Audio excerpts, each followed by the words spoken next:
Welcome back to another video today. This is obviously a review of the Republic of Ireland's 2-0 defeat against England in the Nations League. And I suppose from my point of view, I may have even predicted 2-0. I can't remember in the previous show.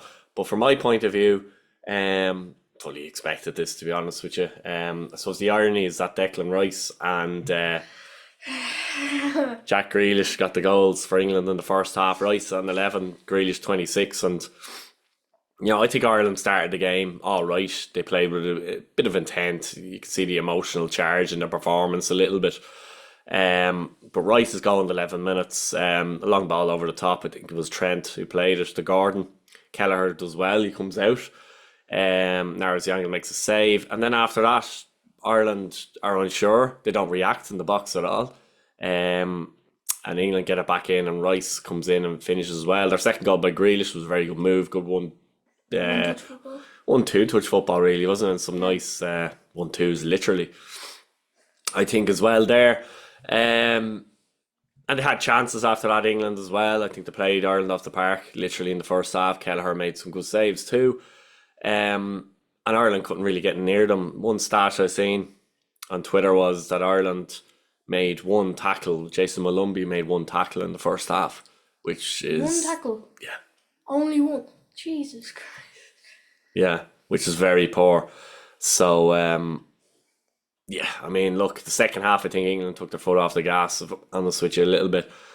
From their point of view, I think Ireland were there for the taking. I think they could have easily won this 4 or 5-0, if I'm honest with you.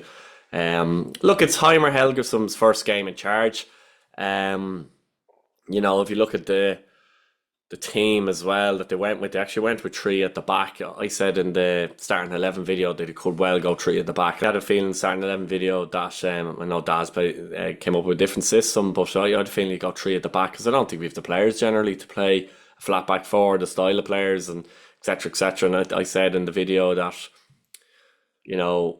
I think no matter who we play in midfield, we're poor, and I think midfield was a serious problem in this game actually. Malumbi and Smallbone, we're poor, to be honest. And it's harsh to say because that's what we have. It doesn't matter who we play in midfield, I think there's a massive gap there for us. But the thing that got me about the first half in particular was how easily they were getting through the midfield and getting at the back 4, England.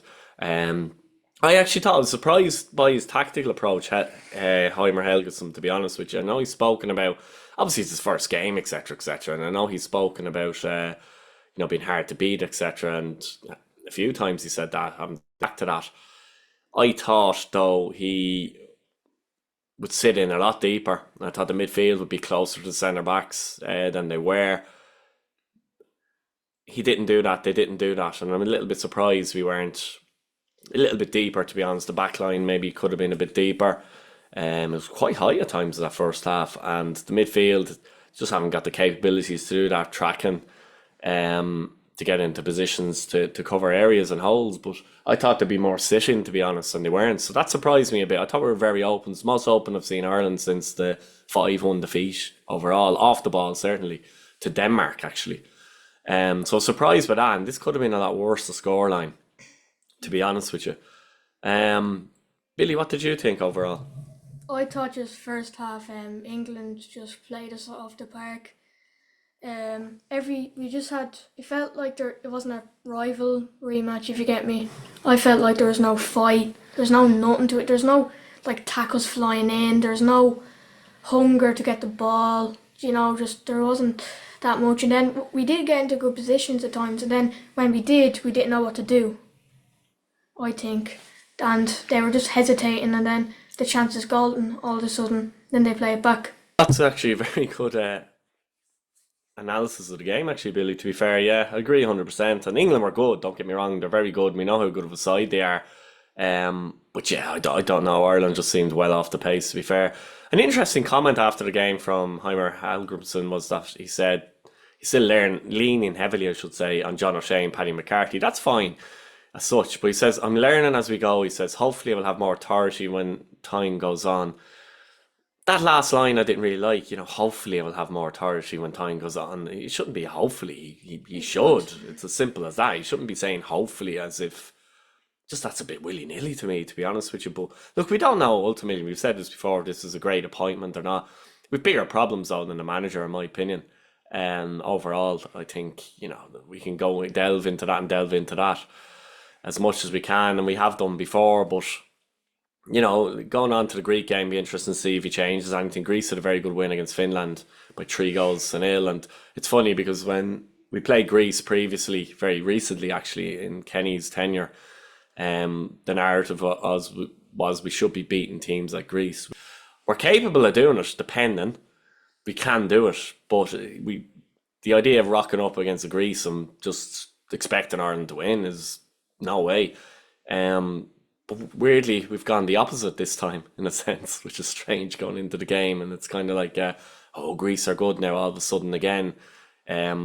So that's an interesting narrative, I think, too. But the Irish starting 11 overall, what did you think of starting 11, Billy, that played? Obviously, Kelleher in goal, probably our best player, really, with the saves he made. But three at the back, Coleman played on the right, Collins and O'Shea. Doherty right wing back and Brady left wing back. Any thoughts there? To be honest, it didn't really matter who we played. That's Kelleher made some very good saves, stopped a few more goals.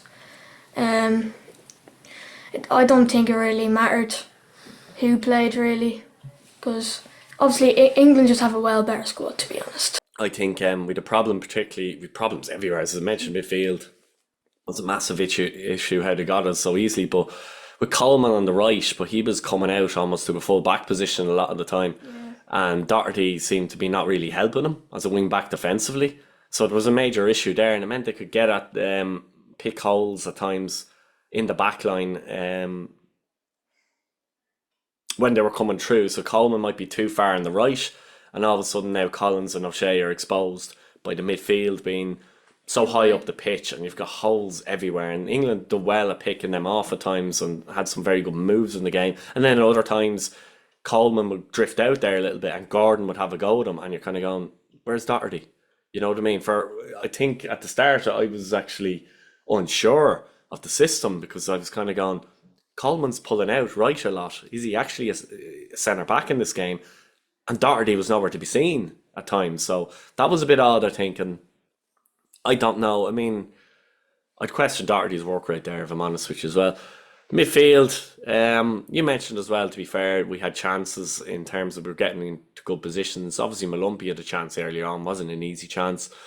But you had Malumpi and small ball in midfield, and they just didn't offer anything on and off the ball, to be honest. And the number 10 slots, if you like, you'd have Benny and Sammy Smoldisks as well there, and they found it difficult to get into the game, to be fair. Ida was isolated at times and all that kind of stuff. But yeah, I mean, luckily England didn't put on the gas in the second half, because I think they would have walloped them, to be honest with you. They could have walloped Ireland. 2-0 flattered Ireland overall, to be fair. That's all I have to say. Any last thoughts before we go, Billy? Smodics had a chance. That's all I have to say. Remember that long shot? I thought that went in. Jumped up in excitement, but wasn't in. Any thoughts just ahead of Greece? Many changes? Do you think they're going to win? Hopefully we win, but we'll see what the formation the manager plays. I can't pronounce his name, so whatever his name is. Heimer Helgrimsson. There you go, done. We'll see what formation he plays and what players he picks. He might play Evan Ferguson. We'll see, but he has been injured and he's just coming back. So we'll see about that. Let us know what you think back home. Subscribe to the channel if you haven't already. And that's about it. Slán go fóill. Slán.